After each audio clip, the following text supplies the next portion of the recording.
Okay, welcome to today's presentation on getting creative with Google Drawings.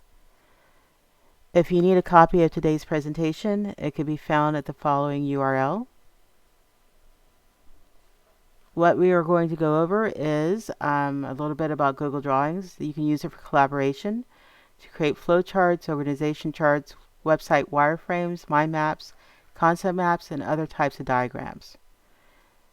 Google Drawings is a free web-based application developed by Google. You can work on it by yourself or in collaboration with others. So today's objectives is to get you to go ahead and explore the different types of Google Drawings.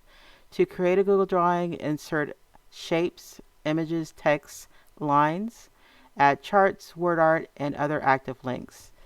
To get into Google Drawings, please log in to your Google Chrome with your Google account and then go to your Google Drive and click on New, More, Google Drawings.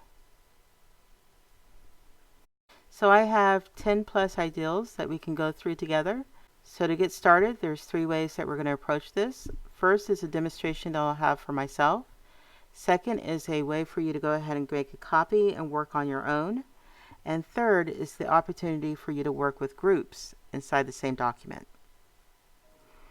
To get a copy of the actual presentation, to get a copy of the actual exercise, I will paste that into the chat, which should be located over on the left-hand side. The first one is magnet poetry. It's similar to refrigerator magnets. It's a great way for your students to write poetry, phrases, sentences, and stories with a limited number of word banks or little magnets. So we're going to open up this example, make a copy of it.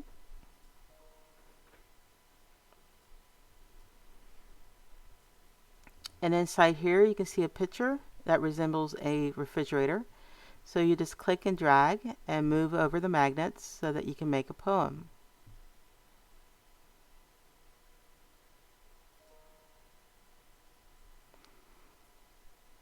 Now if you would like to make your own magnets, you can go up to the corner and click on the shape option and bring in a rectangle.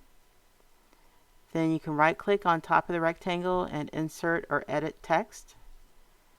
You can change the alignment of the text, and then working from left to right you can change the color and choose the type of font and then change the size.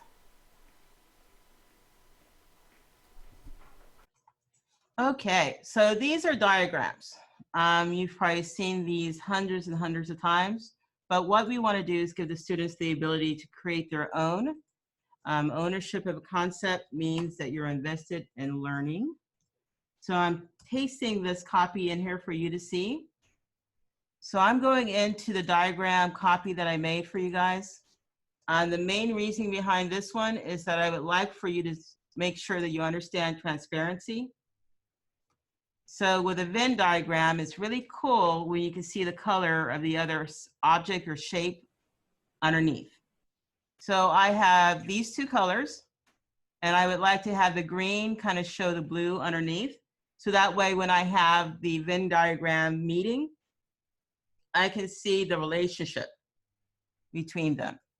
So I'm going to select the object that happens to be on the very top, go up to the fill bucket, and go down to where I have custom. You have the option of doing a hue, and it's a tone, I think is what it's called. But down at the very bottom, you have transparency. So now I can kind of move it so I'm able to see beneath. So I'm going to change the transparency on the object that's at the very top. Click OK, and now you can see through it to the object underneath. So now that I have this done, when I want the students to start using the actual Venn, I can have them use the text box to type in the different items. And I'm just changing the font to something different and the size. So to fix it up a little bit more, I probably would go to where I have the border color that's right here, choose black, and change the weight so it's a little bit bigger. This one also black, weight also. So I am going to the next one. And this is our first group activity. Wow, I have never done this before. When I thought about it in my mind, it worked perfectly. So now we can see whether or not it will work in practice. So I'm pasting in the links. And on each of these, if you can kind of choose the one that you would like to go to, maybe it's your favorite number. What should end up happening is that all of you should be in the same one with somebody else, not by yourself. So I'm going into the very first one, and I see that people are actually populating here.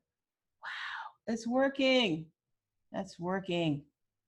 So what you would do, and this is a concept that you want to share with your kids, if I want you guys to do group work, I usually assign this to you ahead of time by naming the group that you're in.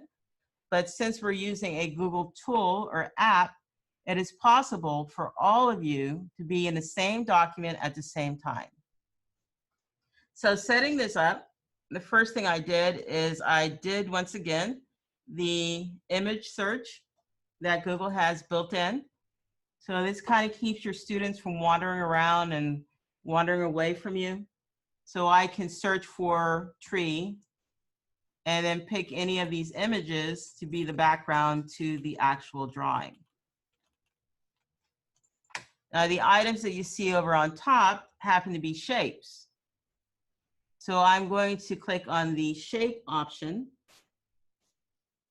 And in the shape option up at the very top is the ones that we traditionally use for diagrams, for connecting objects together.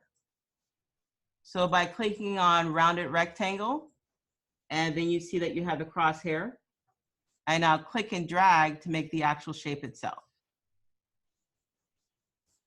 Now shapes can be modified and changed by going to the fill color and the line option or border to make it look different.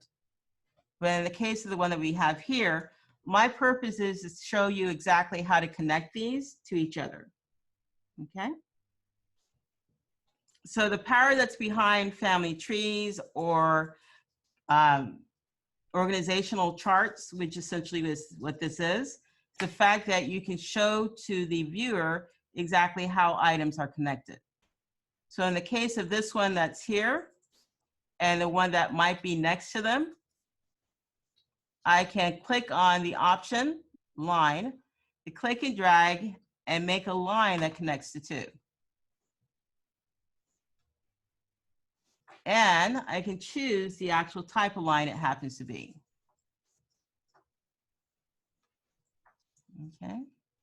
So going down to this one here, I can choose to go ahead and connect this to another one and change the type of line. This time it's solid. This time it's not orange. Maybe it's purple, and so on. When we use this with our students, we also want to make sure that ahead of time we talk about norms, such as it's not a practice that we want to do by going in and deleting what another person's done, okay? So we work together. We're not here to be destructive. We're here to be productive. So I'm going to the next option that we have here, which deals with website wireframes. And then we will probably go to flowcharts and some of the other items listed. I think we can actually finish everything in time.